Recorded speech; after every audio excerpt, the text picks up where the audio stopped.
काशीपुर में नहीं थम रही वारदातें। बदमाशों ने घर में घुसकर दिन दहाड़े मारी व्यवसायी को गोली लगने से व्यवसायी की मौत। जांच में जुटी पुलिस।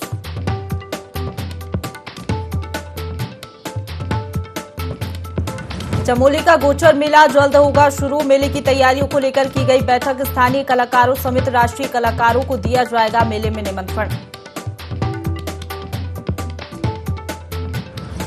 महिलाओं का पर्व करवा चौथ आज। करवा चौथ के लिए बाजारों में बढ़ी रौनक। खरीदारी में जुटी महिलाएं।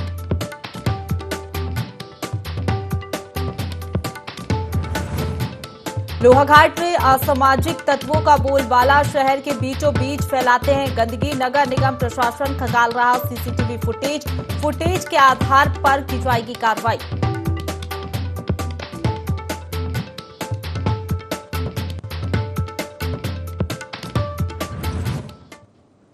नमस्कार, देवभूमि लाइव देख रहे हैं आप। आपके साथ मैं हूं प्रशंसा। बुलेटिन की शुरुआत करेंगे खबरों से, जहां सीएम धामी साइंस रेसकोर्स में आयोजित सरस मेले में शामिल हुए। इस दौरान उन्होंने मेले में प्रतिभागी स्व सहायता समूह की महिलाओं को सम्मानित किया और विभिन्न प्रदेशों से आए स्व सहायता समूहों के प्रयासों की सराहना की।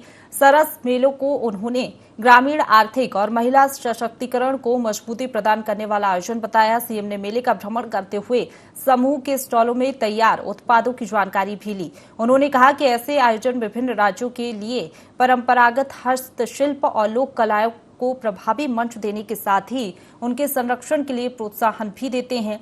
साथ ही उन्होंने बताया कि प्रदेश में स्व सहायता समूहों को बिना ब्याज के 5 लाख तक का ऋण उपलब्ध कराया जा रहा है।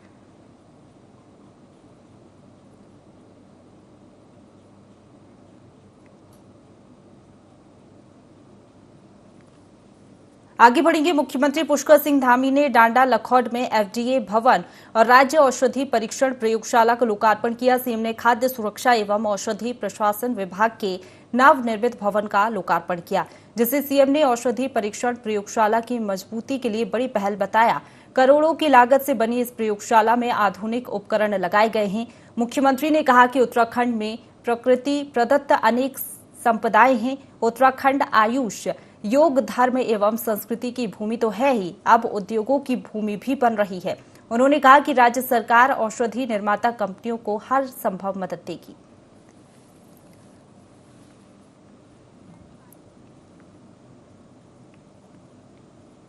आगे बढ़ेंगे। देहरादून में स्वदेश टूरिज्म कॉन्क्लेव का आयोजन किया जा रहा है, जिस पर प्रदेश पर्यटन मंत्री सतपाल महाराज ने कहा कि प्रधानमंत्री नरेंद्र मोदी और केंद्रीय पर्यटन मंत्री के मार्गदर्शन में पूरा देश टूरिज्म में आगे बढ़ रहा है। देश ही नहीं, विश्व के पर्यटक भी आज बड़ी संख्या में भारत की ओर आकर्षित हो रहे हैं। पिछले कई सालों की तुलना में इस साल उत्तराखंड में पर्यटकों की तादाद काफी बढ़ी है।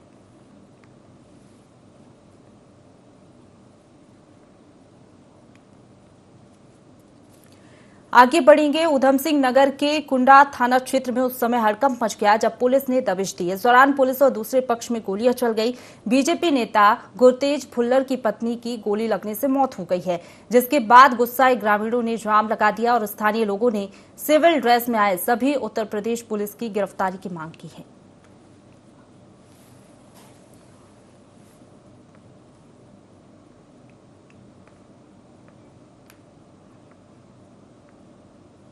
आगे बढ़ेंगे। अंकिता भंडारी मर्डर केस ने अब स्थानीय विधायक रेणु विष्ट के लिए भी मुश्किलें खड़ी कर दी हैं। कोटद्वार के अधिवक्ता प्रवेश रावत ने उनके खिलाफ कोर्ट में अपील दायर की है। आरोप है कि विधायक के कहने पर ही वंतरा रिसोर्ट में देर रात बुलडोजर चला दिया गया था, जिससे हत्या के साक्ष्य मिट गए हैं। अधिवक्ता ने इसे लेकर विधायक के खिलाफ कार्रवाई की मांग की है।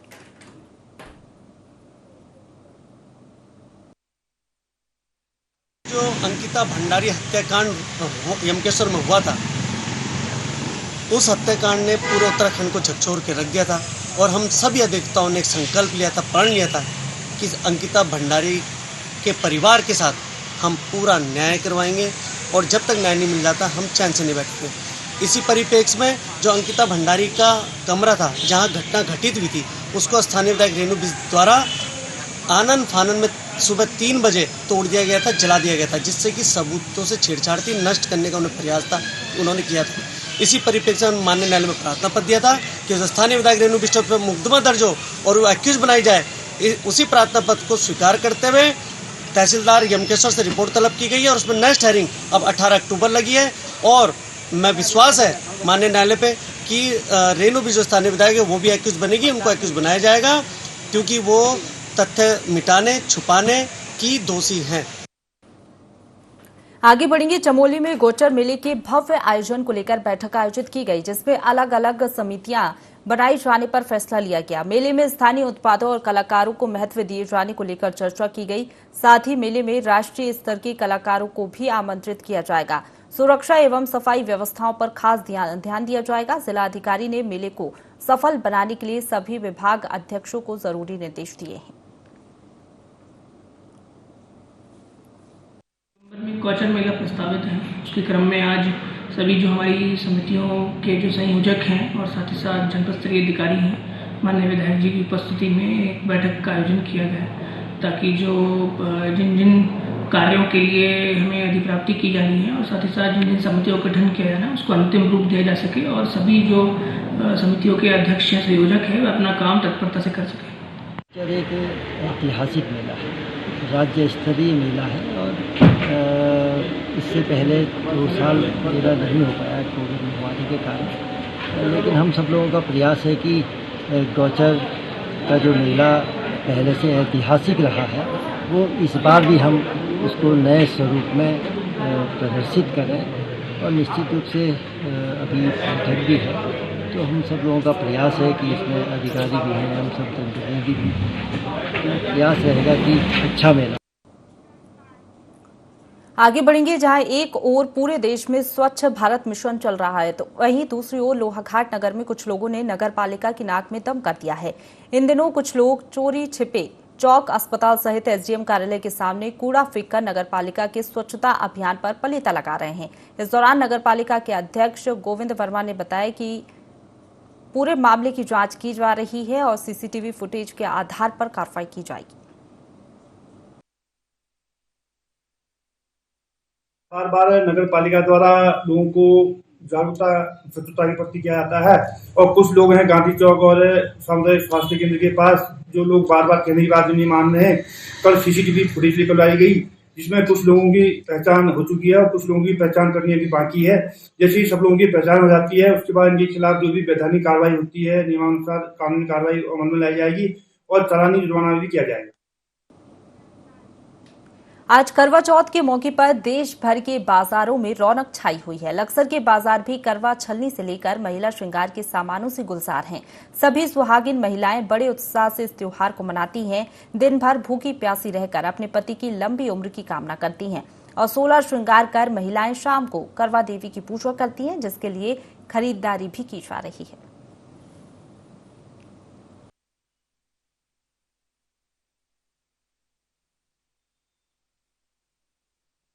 वैसे तो हमारा जो भारत देश है वो त्योहारों का देश है, लेकिन विवाहित स्त्रियों के मन में करवा चौथ को लेकर विशेष उमंग रहती है। इस दिन बाज़ारों में बड़ी धूम रहती है। साड़ी, ज्वेलरी और मेहंदी, इनका बहुत क्रेज़ रहता है। ब्यूटी पार्लरों में भीड़ रहती है और ये व्रत निर्जल व्रत किया जाता है और पति की लंबी आयु के लिए ये व्रत करती हैं स्त्रियाँ। करवा चौथ का त्यौहार हमारे देश में मेन त्यौहार में आता है, सबसे खास त्यौहार में आता है। स्त्रियों के लिए यह त्यौहार बहुत महत्वपूर्ण होता है। इस दिन स्त्रियां शॉपिंग करती हैं, सभी अपनी जो इच्छाएं हैं वो पूरी करती हैं, सब तैयार होते हैं, शॉपिंग करते हैं और मेहंदी का चलता है, थोड़ा मेहंदी लगती है और ये पति की लंबी आयु के लिए रखा जाता है। आगे बढ़ेंगे। मसूरी में आगामी त्योहारों के मद्देनजर व्यापारियों के बीच बैठक हुई। त्योहारों में अव्यवस्था न हो इसके लिए व्यापारियों के सहयोग की अपील की गई। साथ ही कहा गया कि यातायात व्यवस्था बाधित न हो इसके लिए वाहन पार्किंग की अलग से व्यवस्था करने के निर्देश दिए गए।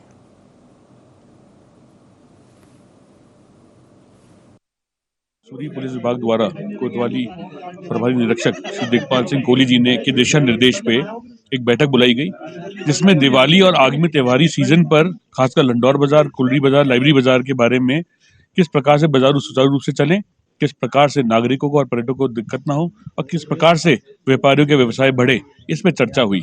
इस पे कोतवाली प्रभारी निरीक्षक हमारे कोहली साहब का साफ निर्देश है कि किसी प्रकार की गाड़ियां नो पार्किंग जोन में खड़ी ना हो, कोई भी भारी व्यक्ति आकर अपना सामान ना बेचे, वन वे को सुचारू रूप से लागू किया जाएगा और बिना लाइसेंस के पटाखे बेचने वालों के खिलाफ सख्त कार्रवाई होगी। पार्किंग दुकान के सामने खुद की गाड़ी खड़ी करना, तो उसके बाद कहना कि साहब नो पार्किंग है, ये जाम लग रहा है। अरे तुम खुद तो सुधरो। जो आपके लंडौर जो इलाका है, ये सबसे ज़्यादा जाम इनकी वजह से होता है। आज मैंने खुले शब्दों में कहा कि नहीं मानेंगे तो खुले शब्दों में कार्रवाई करूँगा। हम पुलिस वाले किसके लिए हैं? जनता के लिए। अगर जनता से बात नहीं करेंगे, उनकी नहीं सुनेंगे, तो हमें कैसे पता चलेगा कहाँ सही है? पर हाँ, असर हो रहा है।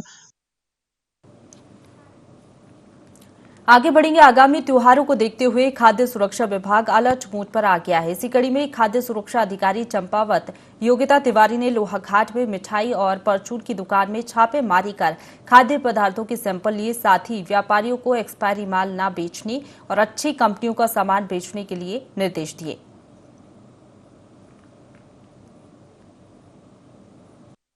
दीपावली त्योहार के दृष्टिगत लगातार खाद्य सुरक्षा विभाग की ओर से अभियान चलाया जा रहा है और अभियान चला करके इसमें दुकानों से सैंपलिंग भी की जा रही है और साथ में चेकिंग की जा रही है। जनरल स्टोर्स के लिए हमने इंस्ट्रक्शंस दिए हुए हैं कि वो अपने स्टोर्स में, अपने प्रतिष्ठानों में ब्रांडेड सामान को रखेंगे। किसी भी प्रकार का एक्सपायरी सामान विक्रय करते हुए नहीं मिलने चाहिए और कार्रवाई के दौरान अगर कुछ भी अनियमितता पाई जाती है तो उनके खिलाफ कार्रवाई की जाएगी। ऊधम सिंह नगर के किच्छा में महिलाओं ने सड़कों पर उतरकर जोरदार हंगामा किया। 1 माह से कॉलोनी में हुए जलभराव के खिलाफ विरोध प्रदर्शन किया गया।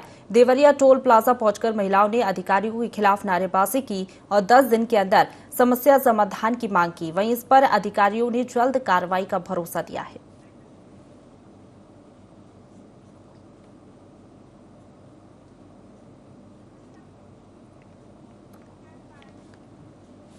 देहरादून से खबर मिल रही है, जहां आईएसबीटी का औचक निरीक्षण किया है। सीएम धामी ने निरीक्षण किया, यात्रियों से मुलाकात की है, हालचाल जाना है। 102 साल की बुजुर्ग महिला के साथ चाय का आनंद भी सीएम धामी ने लिया है। देहरादून से बड़ी खबर, आईएसबीटी का औचक निरीक्षण करने के लिए निकले सीएम धामी, यात्रियों से मुलाकात की, हालचाल जाना। और इसी बीच एक तस्वीर सामने आई, 102 साल की बुजुर्ग महिला के साथ चाय का आनंद सीएम धामी ने लिया है। तस्वीरों में आप देख सकते हैं, बातचीत करते हुए नजर आ रहे हैं। 102 साल की बुजुर्ग महिला के साथ चाय का आनंद सीएम धामी ने लिया है। इस खबर पर ज्यादा जानकारी के साथ हमारे साथ principal correspondent Kailash Visht phone line पर जुड़ गए हैं। कैलाश, आईएसबीटी का औचक निरीक्षण सीएम धामी ने तो किया ही है, लेकिन एक काफी अच्छी और खूबसूरत तस्वीर सामने आ रही है। 102 साल की बुजुर्ग महिला के साथ चाय का आनंद लेते हुए सीएम धामी नजर आ रहे हैं। बिल्कुल, देखिए प्रश्निका, अभी मुख्यमंत्री कुछ देर पहले यहाँ पर आईएसबीटी में थे, औचक निरीक्षण किया है और जो यात्री थे, यात्रियों से उन्होंने मुलाकात भी की है, बातचीत भी की है।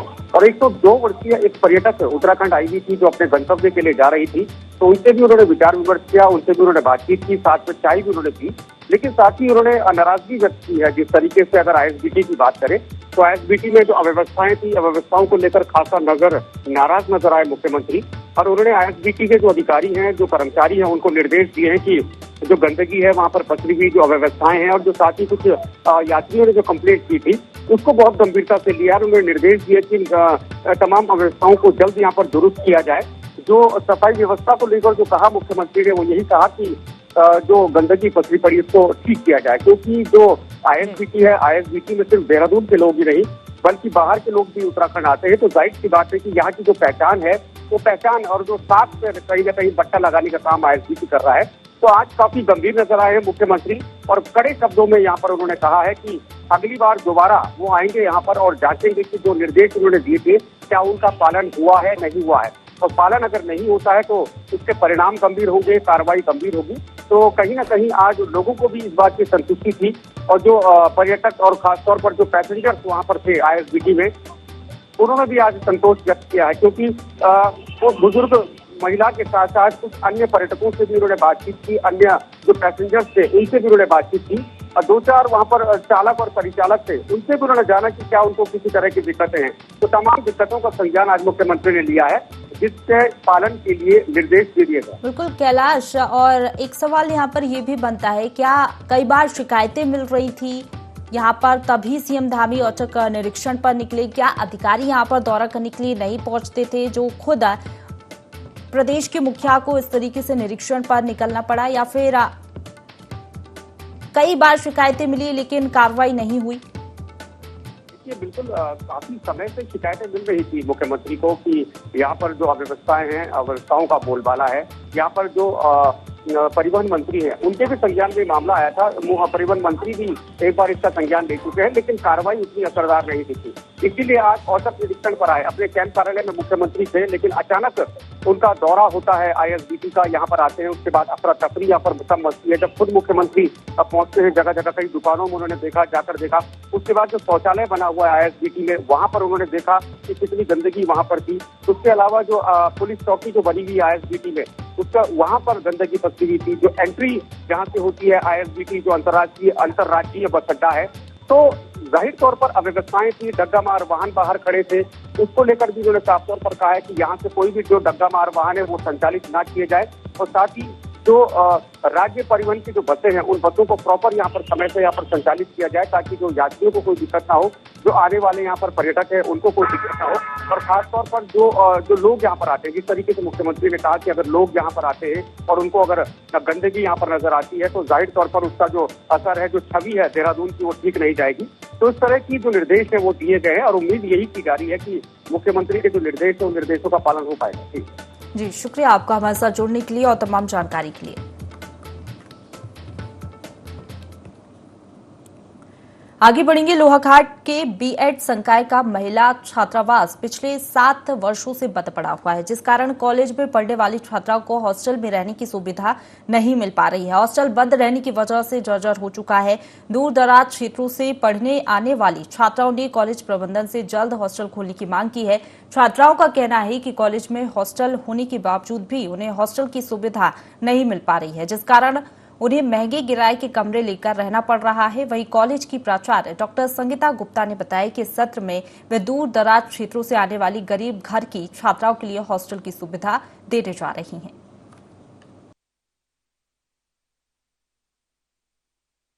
काफी लंबे समय से ये हॉस्टल खाली चल रहा था। जब से बना है तब से शुरू में कुछ बच्चे आए थे, लेकिन उसके बाद कुछ उनको यहाँ पर जब पास आउट हो गए तो वो चले गए, उसके बाद नहीं आया। उसके बाद एपटेक वगैरह कुछ ऐसे कार्यवाही, कुछ ऐसी गतिविधियां एपटेक से चली और उसके बाद भी ये सब खाली पड़ा रहा उसके बाद।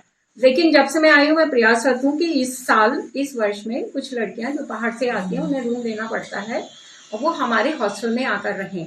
बहुत ही मिनिमम प्राइसेस पे रेंट पर हम उनको देना चाहेंगे, ताकि थोड़ी सी मेंटेनेंस कॉस्ट निकल आए। B.Ed के बच्चों के भी एडमिशन अगले माह होंगे, तो या तो उनमें से या हमारे यहाँ के महाविद्यालय की छात्राएं रहें, उन्हें कोई असुविधा नहीं होने देंगे हम। उत्तराखंड के पिथौरागढ़ जिले में अभी भी कई ऐसे इलाके हैं जहां 5G के इस दौर में प्राथमिक संचार सेवा तक नहीं है। इन इलाकों में रहने वालों को अपना संदेश दूसरों तक पहुंचाने के लिए काफी संघर्ष करना पड़ता है, लेकिन अब संचार सेवाओं से वंचित लोगों को जल्द नेटवर्क की सुविधा मिलेगी। BSNL जल्द ही 4G सुविधा के 245 टावर लगाने जा रहा है। टावर लगने के संबंध में BSNL के आला अधिकारियों के साथ DM की बैठक हो चुकी है। पिथौरागढ़ के जिला अधिकारी डॉक्टर आशीष चौहान के मुताबिक टावर लगने के संबंध में BSNL के आला अधिकारियों के साथ बैठक हो चुकी है, जिसमें ऐसे इलाकों की प्रॉपर लिस्ट बनाई जा रही है ताकि नेटवर्क से वंचित सभी इलाके कवर कर लिए जाएं। USF स्कीम है, उसमें जियो की तरफ से अभी 23 टावर हमारे ज़िले में प्रपोज थे। उनमें से 14 उन्होंने उसमें लाइव कर दिए हैं और अब 9 लोकेशंस पे अभी काम चल रहा है। सिमिलरली USF स्कीम में BSNL के लिए भी ये मैंडेट है कि वो उन सारे गाँवों को कनेक्टिविटी दे जहाँ पर अभी नेटवर्क नहीं है और 4G कनेक्टिविटी दिया जाना है अगले 1.5 साल में, अगले 500 दिनों में उन्हें ये टारगेट कंप्लीट करना है। तो उसी क्रम में एक बैठक हुई थी और कंटिन्यूसली जो हमारी जिला स्तरीय समिति उसके माध्यम से रिव्यू करते हुए नेटवर्क कनेक्टिविटी के इशू को जल्दी से जल्दी इस इशू को एड्रेस करते हुए कनेक्टिविटी दी जाएगी। आगे बढ़ेंगे। रुद्रप्रयाग की नरकोटा ग्राम पंचायत में पिछले 2 दिनों से रेल परियोजना का काम बंद पड़ा है, जिसके बाद परियोजना के मुख्य प्रबंधक अजीत सिंह यादव ने आंदोलन कर रहे ग्रामीणों से मुलाकात की, जहां ग्रामीणों ने टनल विस्फोट से आवासीय भवनों को हुए नुकसान का मुआवजा देने की मांग की, जिसके जवाब में CPM अजीत सिंह यादव ने कहा कि जल्द कमिश्नर के साथ बैठक कर समस्या का समाधान किया जाएगा। ग्राम पंचायत के मुख्य बाजार को पुनर्स्थापित करने के लिए प्रस्ताव भेजा जाएगा। सीपीएम ने मुआवजा दिए जाने और क्षतिग्रस्त मार्गों का निर्माण करवाए जाने की भी बात कही।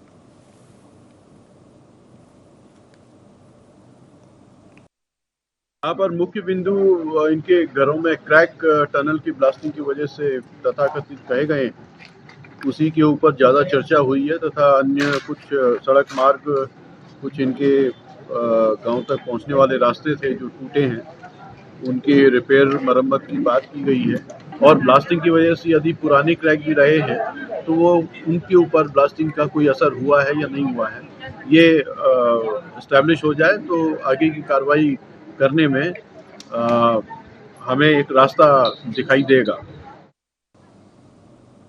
लगातार हो रही बारिश के बाद एक बार फिर से लोहाघाट राष्ट्रीय राजमार्ग बंद हो गया है, जिस कारण कई यात्री एनएच मार्ग में फंसे हुए हैं। वहीं ज्यादा मात्रा में मलबा होने से मार्ग को खोलने के लिए कर्मचारियों को काफी दिक्कतों का सामना करना पड़ रहा है। बता दें कि एनएच मार्ग 5 दिन पहले ही बड़ी मुश्किल से खुला था, लेकिन एक बार फिर से भारी मात्रा में मलबा आने से मार्ग बंद हो गया है।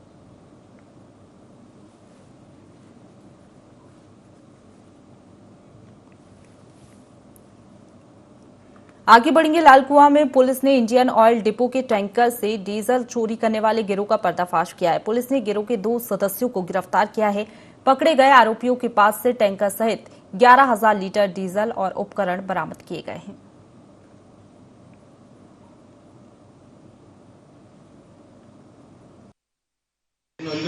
तेल डिपो है, तो यहाँ से इनकी काफ़ी टाइम से शिकायत आ रही थी कि हमारे यहाँ से जो गाड़ियाँ तेल लेके जाती हैं, बीच में शायद उनसे कुछ छेड़छाड़ की जाती है और उनसे तेल निकाला जाता है। क्योंकि उनमें ई लॉक सिस्टम होता है, तो जो वो लॉक है वो जहाँ से भरा गया और जहाँ रिसीविंग एंड है वहीं तक जो है खुलता है। तो ये लोग क्या करते थे, गिरोह सक्रिय था इसमें, जो कि उन गाड़ियों के ई लॉक को बिना छेड़े और उन पाइप की कटिंग, जो लॉक के पाइप से उसमें से वो उनको काट के फिर उसको वेल्ड करके, उसको ग्राइंड करके, उसको पेंट कर देते थे, जिससे कि चोरी का पता नहीं लगता था। इसमें 2 अभियुक्त पकड़े गए, जिसमें एक नंदू छोड़ का रहने वाला है और दूसरा नगरीनाबाद का रहने वाला है। लक्सर क्षेत्र का बसेड़ी खातर गांव डेंगू की चपेट में आ गया है, जहां स्वास्थ्य विभाग को गांव में ही कैंप लगाना पड़ा। नगर पालिका परिषद विभाग की मदद से फॉगिंग की जा रही है। इसके अलावा गांव में सुबह शाम दवाइयों का छिड़काव कर लार्वा को नष्ट किया जा रहा है। अब तक डेंगू के कुल 45 संदिग्ध मरीज मिले हैं।